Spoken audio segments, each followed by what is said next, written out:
There's a surge in Irish children and teenagers using AI chatbots as virtual friends and homework assistants.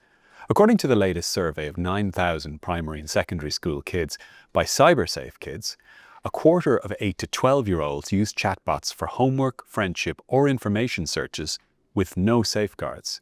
And this figure rises to 36% of 12 to 15-year-olds. This is a huge jump in the number of kids using AI chatbots for personal and social purposes, with only 5% of under 12s and 12% of under 15s engaging with chatbots in this way a year previously. Plagiarism is one concern here, with 9% of primary school children and 7% of secondary school kids admitting to using chatbots to, quote, produce their schoolwork. But falling into virtual friendship rabbit holes is another worry, with 8% of 8 to 12-year-olds and 10% of 12 to 15-year-olds saying that they use AI chatbots for friendship or advice. And this survey is only the latest indication that AI chatbots such as ChatGPT, Google Gemini, and Perplexity are surging in popularity as friends or confidants to children and teens.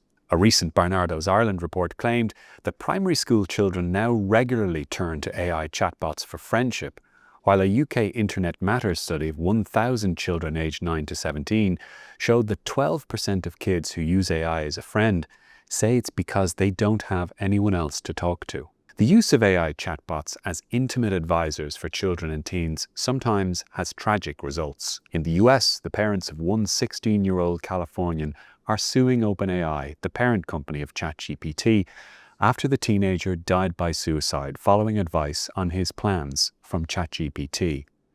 Last year, the mother of a Florida teenager who died by suicide filed a civil lawsuit against the online AI friend platform Character AI, accusing the company of being complicit in her son's death. Earlier this year, the Irish Independent revealed that OpenAI had spoken to the Irish government about the possibility of introducing ChatGPT into Irish classrooms in a controlled way. You can follow my coverage of this story on the Irish Independent.